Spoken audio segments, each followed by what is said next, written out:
Now. So when you say it's live, then we're live. See that.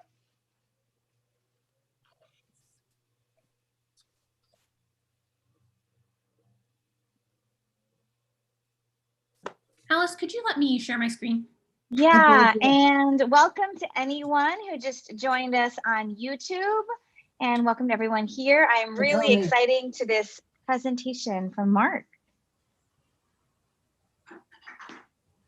Thank you, Alice. And I had a great deal of assistance in doing this. Christine, of course, serves as my editor always and helps me get my thoughts organized. And then Blair did a great job in making this look beautiful. So if we can go to that PowerPoint presentation, however we do that, Digital Deacon. All right, there we are. Good to present. Thank you. Well, as it says, so the title of this reflection is Gardening to Reduce Hunger. And if we can go to the next slide, we're once again going to kind of focus on the plot against hunger, and we're going to do a little brief refresher on seed planting, and I'm going to give you a little update on the Friends of Urban Agriculture, and finally a little short reflection on how might our food practices reflect our faith. But first, and I think Jeanette referenced it before some of you came on, how gorgeous it's been the last couple days outside. So I thought I would tempt you a little bit with some sights and smells of springtime. And the first photo there, as I was turning some of the garden a couple days ago, it once again was just full of earthworms, nature's earth movers. So a good sign that the soil is healthy. Yeah. Okay, we go to the next slide, please. Can I do this? I can do this. I did it. Oh, somebody did it. I don't know. Anyhow, next one. This also follows. This happens to be last year after all the garden was turned. The robins show up. And of course, I think there is a connection between the first slide and this slide. And so they are usually always there. So then another thing that is a sight of spring, some early bloomers. And at the church around the back, in one of the beds, there are these aconites, A-C-O-N-I-T-E-S, aconites. Beautiful little yellow flower, up early like the crocuses, which I'm sure some of you already have. So just another sign and harbinger of spring. And then finally, everybody recognizes these next two smells, but I found the words that go with it, which kind of surprised me. Geosmin, I'm sorry, I get it pronounced right, geosmin.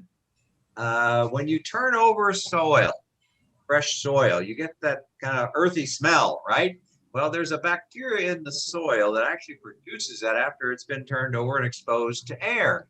It's that, again, mushrooms have that little earthy flavor, but geosmin describes that wonderful smell of fresh dirt. And then another one that I discovered, and everybody, again, I'm sure recalls this smell of fresh rain or after a new rain.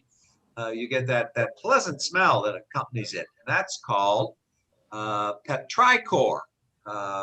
So you've got two fancy scientific words now to describe dirt and rain. So use them, whatever. Okay, the next slide.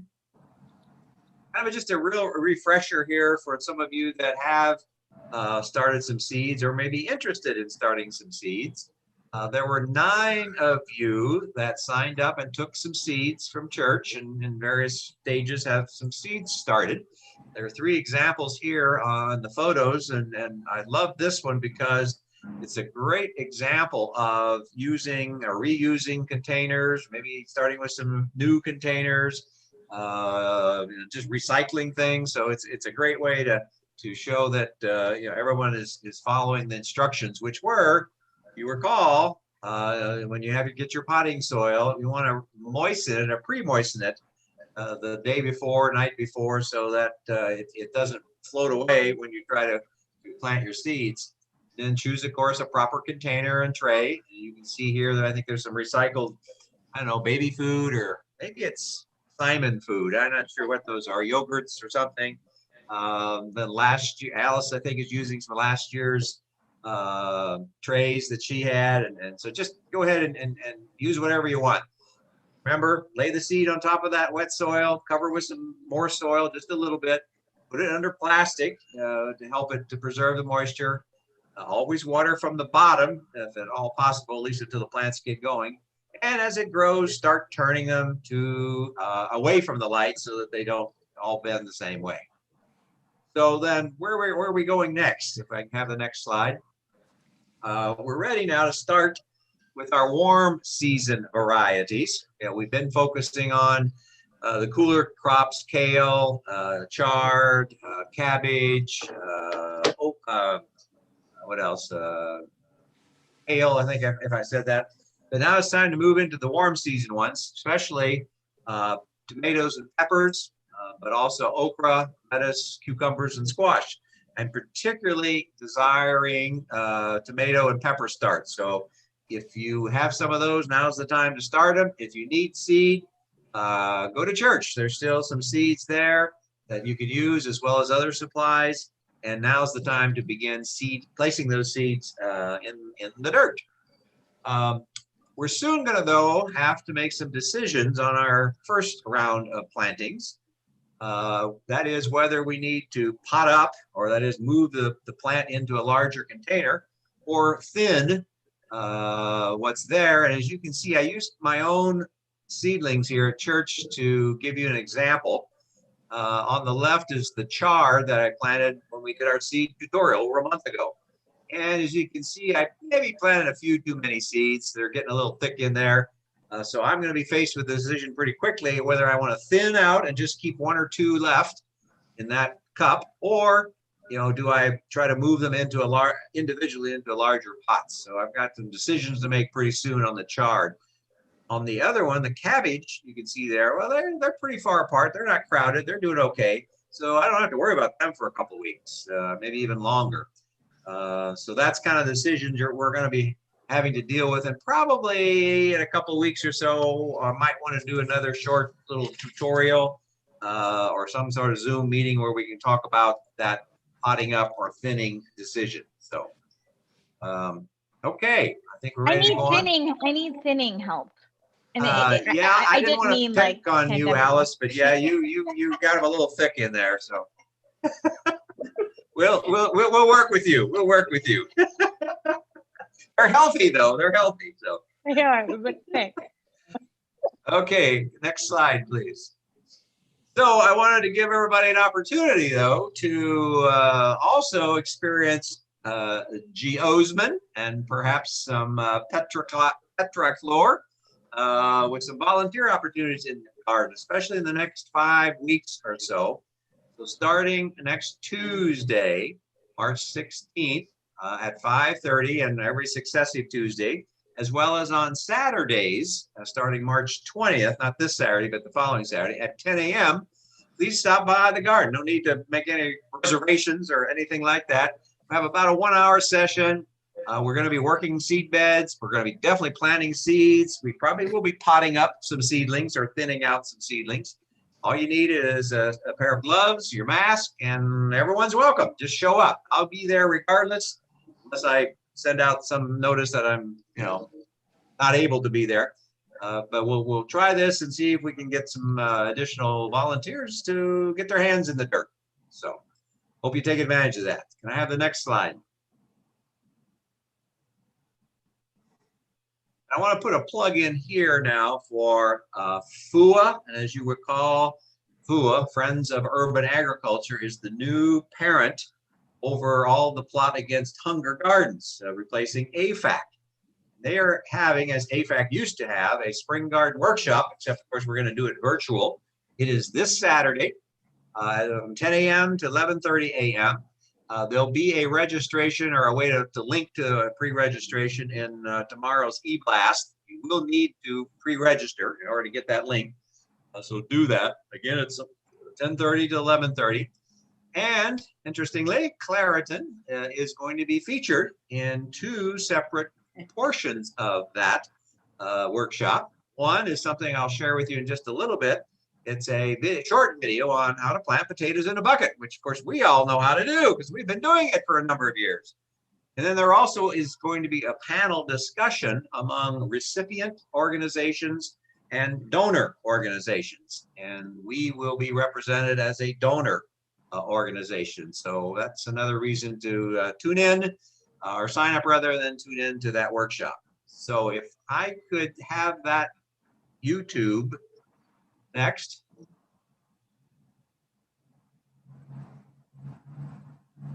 All right, let me unmute myself here and give me a thumbs up if you can hear it, okay?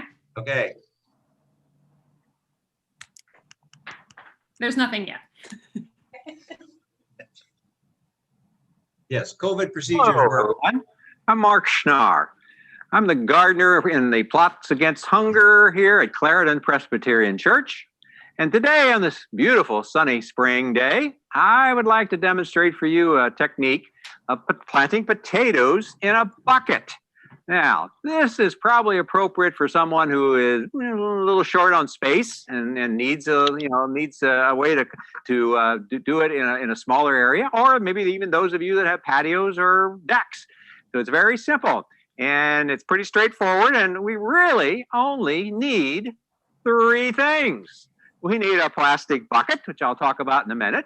We'll need some soil that we're going to use, which I'll tell you about also. And of course, we need some seed potatoes, which again, I will explain what we do with these. So first, the bucket.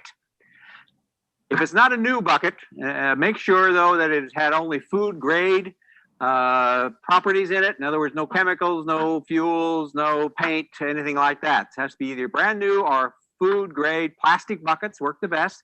As you can see, I've drilled quite a few large holes in the bottom for drainage purposes, which we'll definitely need. And what I'm going to do then with this bucket is put some soil in it. And you can use potting soil if you really like, but if you're going to be planting a number of buckets, you probably need to mix some of your own soil. It gets kind of expensive. I like to use just a mixture of topsoil, a little peat, and maybe even a little sand if I have it, to keep it really nice and loose. Kind of a 4 to 2 to 1 ratio works the best. And you start out by taking this soil, and I'm going to put about 2 inches, that's all, in the bottom of this bucket. You can see me pouring in here. My soil is already moistened, so it's ready to be planted into. And I kind of level it out here a little bit. And then I'm going to place about 4 or 5 seed potatoes into the bottom of this bucket. Now, seed potatoes are not your regular store-bought potatoes. Those have all been treated with a retardant to keep them from doing what I'm going to show you here, that is sprouting or putting out eyes. The eyes, if you can see these, will be the new stems for the potatoes when we plant them. So you want to buy potatoes that have not been treated. And ideally, the little eyes should be 1/4 to a 1/2 inch long. Place them with the cut edge down, so the eye is up. Again, about 4 per bucket. And this will give you should give you 4 plants to then start growing. And then after they're in the bucket, you can kind of see, I think here, that they're in there if I didn't roll them around too much. We're going to cover them with about 4 inches of dirt, 4 inches of soil. And that will be the way we leave them. There we go. I'll level that out again. And then as they start growing, what you're going to do is, as the plant emerges and becomes a little bit taller, you're going to be adding additional soil to this. In fact, you're going to add soil all the way up to maybe the top inch of the bucket here as the plant grows. It'll keep growing, maybe even getting bigger, but this is tall enough, and you want to be able to, of course, water it. About 120 days, maybe 140 days. So if I'm planting them in mid-March here, then sometime early August, I should be able to ready to harvest potatoes. And I'll tell you, the easiest part is how to harvest them. Because then all you do is just turn the bucket upside down and the potatoes come spilling out. So that's really a very easy, simple way to expand your garden, try something new, potatoes in a bucket. Thank you.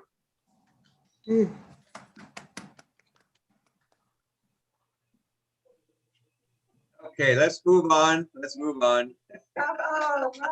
Oscar, Oscar. I see a future Bravo. YouTube star right there. That's great, Mark. That's great. Sorry, Yay. stop letting me Well, say Hello, everyone. Oops, Mark we're running it Schnarr. again somehow. I'm the gardener in the Sorry. plots against It's like right hunger under here the at slide. We Clarendon. don't need it. We don't need it again. Once is enough. We'll get to see Encore, what we missed. encore. No. Exactly. Okay.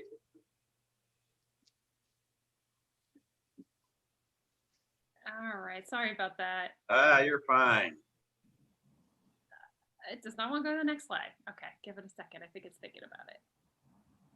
Just glad you're doing this instead of me, Claire. Well. There we go. Okay, now a short little maybe reflection here after we've had our fun. Alice started to use for these Wednesday evening services a couple of questions about food, and one of them I modified a little bit. One of them was, how might our food practices grow our faith? I think she was trying to use a garden pun or something, I don't know. But anyhow, I changed it to, how might our food practices reflect our faith? So let me follow me a little bit here, and as I give you a few points or some information, and then we'll kind of say, what does that really mean for CPC? It's generally agreed upon that in the world, there is enough food for everyone. It's just not always equitably distributed. You know, there are times when we have droughts, there are times when we have famines, there are times when there are oppressive leaders, there's civil unrest, there's all kind of natural disasters that impede the growing and distribution of food and causes, you know, this food scarcity in many cases. But I want to draw your attention to something that was in yesterday's Washington Post in the, I believe, the health and science section. Talks about food waste. It's very interesting quotes in that one that I want to share with you.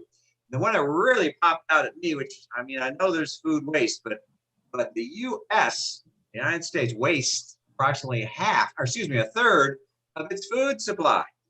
And I always understood that, yeah, there's a lot of food that's not harvested because it doesn't look pretty, or maybe it's blemished, or it's a little overripe or underripe or something like that.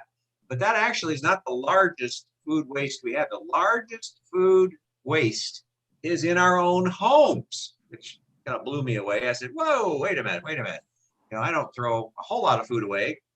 Dean maybe throws a little bit more away than I do sometimes, but anyhow, Slander. I know. So what's going on here? And so if you read this article, and it's actually based on some studies done by a nonprofit called ReFed, R-E-F-E-D. It will show you and give you some examples of just some things that we can do to help lower this amount of food waste that we have. There are many actually opportunities to correct that. For instance, if we just do a little better job of when we're buying our food ingredients, watch the quantities so that we make sure we can have just the proper amount to use rather than have too much and end up having to throw it away. Or if we have food that gets shoved to the back of the refrigerator, and I'm guilty, until it starts looking, you know, not so good. Maybe our perishables aren't packaged properly, or we don't have them in the fruit and vegetable proper drawers to get the humidity for them. And a lot of it is that we misunderstand the labeling that's on food. You know, what does it mean when it says sell by? What does it mean when it says best if used by? Or what does it mean if it says use by? Well, a lot of people don't understand that, so they prematurely throw stuff away when it's probably really still safe to eat. So it recommends, that is, this article recommends, that when you're preparing a meal, do this.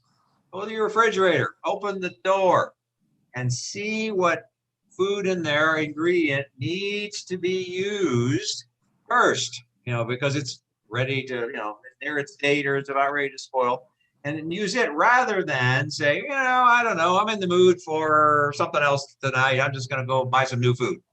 Now I know that, those of you that are somewhat impulsive, that maybe goes against your grain, but it will help us save some on our food waste. And then finally, I'd like to give a plug to Alice here and her worm composting, because any food waste that goes into the landfills as garbage produces large quantities of methane gas. Not good at all for the atmosphere. Whereas if those food waste are composted, using worms or vermiculture as one avenue, if they're composted, there is no carbon lost in the atmosphere. And in fact, we end up with some beautiful, beautiful, what I call black gold mulch to be used on the garden. So if we can do that, that would be another way to reduce our food waste.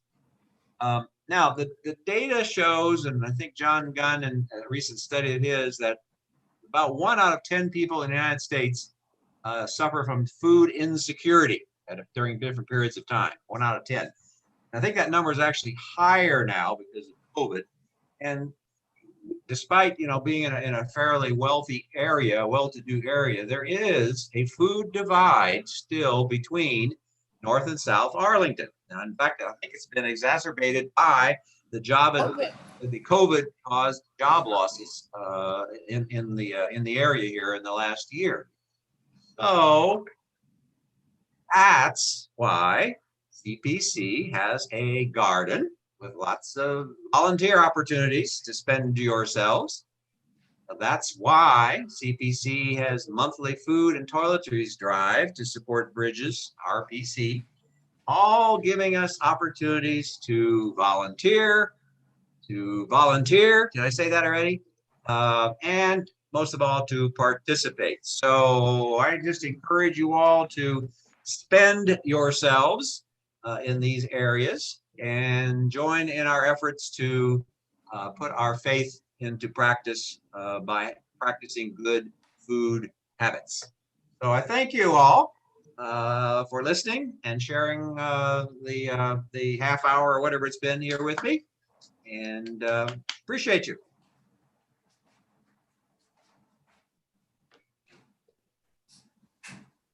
Are you taking questions, Mark? Yes, I can handle questions. Mark, I had a question. Are you going to give us a little bit of your expertise on either thinning or repotting, or should we contact you directly for that? We can do it either way. I said something up front, Mart, that probably in a couple of weeks, I think we'll do another Zoom meeting or session just on that. Okay. Because in looking at some of your all's seedlings, it's time to do that, either thin or to repot or pot up. So yes, I would in about 2 weeks, but call me if you need advice right now. Alice already said she needs help. So we'll be able to do that, but I will do a group tutorial again in a couple of weeks. I have 2 things. One, my parsley has started arriving, so that's Yay! exciting. You're the first, Jennifer. You're the first. I think it's because I soaked it, maybe. Yes, that will definitely help. I soaked it beforehand, I read the directions. I did them. And then the second is for the tomatoes. Should I do like plant a couple, do 2 2 containers of seeds and then do another a couple weeks from now, or how do you want that to go? That would be fine. Okay. Or you could just plant them all now. We'll probably pot up the tomatoes for sure, so they can stay in pots for a while. So either way, I planted some today at church, actually, a beefsteak. I put 2 seeds in each cup, the little plastic cups I used, and hopefully one of the 2 seeds will germinate and grow, or maybe both. And that's how I started some. So either way is fine. Okay. Tomatoes are my favorite. They're the best out of the garden. Go for it. Yeah. Thank you. Mark, is there anything we can plant outside right now? Looking at the weather, it's pretty good. Sure, I planted 4 rows of peas today in the garden, and my shoulders are aching. So anyhow, yes, peas are fine. Lettuce, I would like to plant some lettuce, sow some lettuce this week yet, possibly. Next week, we'll start with turnips and radishes and beets and all, those cold weather ones. I might even try just broadcasting some collards and kale, even though I know some of you are starting those. That'll be so much helpful to have transplants, but peas for sure. So Mark, let me know. I will be back next week, so let me know when you need planting help. You bet. Well, those volunteer opportunities would probably be the best, James, either Tuesday evenings or Saturday mornings in the next 5 weeks. Mark, would you What like else? to start a sign up genius like we had last year? I don't know that we need it yet, Blair. I'm going to just be there. I'm just going to plan on my schedule being there, and whoever shows up, shows up. So if none of you show up, that means I get to drink all the beer myself. Oh, wait a minute. No, that's not right. And there's still beer in the fridge from last year. Oh, no. I didn't drink it. I don't know how it is. I did throw everything else away, but and there's wine in the fridge, which I figured would keep. Oh, yes, keep that. Mark, is it absolutely You broke up on me, Alice. I didn't hear you. Is it absolutely essential to thin things out? Yes. Otherwise, they're all going to get Langley. They're going to cross over each other. You'll never get them apart to replant them. I'm sorry, they look so beautiful, but yes, they need to be thin. You can't plant just like the whole thing? No. Oh. And Mark, can you say again what time on Tuesday nights and what time on Saturday mornings? Yes, Tuesday evenings at 5:30 to accommodate those that may have, still working. And on Saturdays at 10 a.m. 10 a.m. Saturday, 5:30 on Tuesdays. And remember, daylight saving time starts next week, I believe, isn't it? So yes, that gives us an Saturday extra night. hour of daylight in the evening. Is it this Saturday night or next Saturday night? Saturday. It is definitely this Saturday night. Saturday. Definitely. Saturday night / Sunday morning, like 2 a.m., right? Right. Alice, was that tasty? It was. So can these be microgreens then? Sure. We have some really problematic plants. Sort of cannibalistic there. I'm sorry. The microgreens actually is a different kind of seed. It's a separate seed. It's a mixture of a whole bunch of stuff, and you can buy that in seed packets and, dump all the seed you want in the ground and just, let it grow and then clip it off. I mean, but it is edible, right? So Yes. Everything if you that want you it to plant, be microgreen. everything that you will plant is edible as a green. So, I mean, if you have too much and you're thinning it out, save those little things, like a lot of times I plant my radishes too thick. And so I, thin them and I'll save the little radishes. They're wonderful. The greens, that is, to throw into a salad. Great. We just avoided food waste. That's right. Any other questions or thoughts or comments? I'm curious, raise your hands. I know, a number of you, 9 of you, different ones, you took seeds. Is everyone have something growing? Is that fair to say? Got something growing? No. Tony, no. Okay, that's all right. Tony, that's all right. No problem. Not everybody needs to start because I think we'll have enough.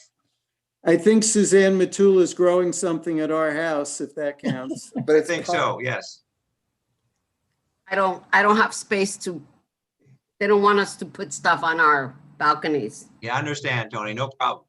So My cat eats things. I didn't plan anything.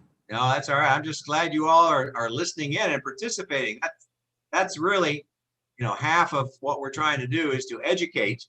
The other half, of course, is to grow some food, but we need to educate ourselves as well as grow food for others. I used to have a garden, so I'm kind of gardening vicariously through you guys. Thanks, Christine. I've never had a garden. Where I grew up, there were no gardens. So Oh, it always, a big learning experience for me. All of it is just amazing to me. So thank you for it, because Sure. I mean, in Puerto Rico, of course, my grandparents had a garden and had trees, and my grandmother could go in the backyard and pick up whatever and cook, but not where I grew up. Okay. Sally, are you still on, or were you here? I am. Here I am. Did you try the parsley? I'm getting ready to plant my parsley outside. I usually plant it this week or sometime before around the 15th. Okay. The St. Patrick's Day is the last day, but sometimes not next week. That's true, but sometimes Well, it's not Jennifer the has last day. some. Jennifer has some seedlings. John Gunn has some in the ground. It's not come up yet either. So yeah. And I'm going to plant some cilantro directly into the soil at the garden. It says it's best planted directly, not as transplants. So yeah. I had such a hard time with cilantro last year. It never got above like 2 inches or anything. Well, Me too. We'll try it. I've struggled with cilantro also. Okay. Well, maybe I should turn to you two for advice. No, definitely not. Not for me anyway. I know. If you want it to die. Well, here's what I'm planting. I'm planting a little small herb garden there where that big rosemary bush is. If you remember, against the wall, there's a big rosemary bush. There's a sage bush. I think there might be an oregano still alive in there. It's got all tore up with the sewer replacement. So I'm kind of going to work with that space, but they backfilled it with the ugliest, worst looking dirt I've ever seen in my life. So one of the FUA gardeners gave me a huge bag of rabbit litter. John Gunn went yesterday and got me a huge amount of more leaf mulch. So I am covering that area with lots of organic material and hopefully can improve the soil, and we'll see if we can raise some basil, parsley.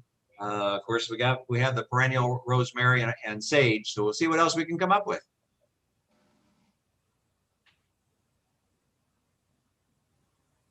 Okay, well, I appreciate you all very much for attending, and I hope it's been educational, informational, and a bit reflective. Yay. Yay. No puns tonight. It was wonderful. Thank I you. already made a Thank you, pun. I'm Mark. sorry to disappoint you, Mark. Oh, what's that, Christine? When you were showing the worms, I said, that's Eartha. She owes me $5. Okay. Well, save those puns you all for later. We may need it later in the season. Good night. All right, good night, y'all. Great, thank you. Thanks again, Blair. Absolutely. Thank you. See you soon. Take care, y'all. Bye. Yeah. Bye-bye.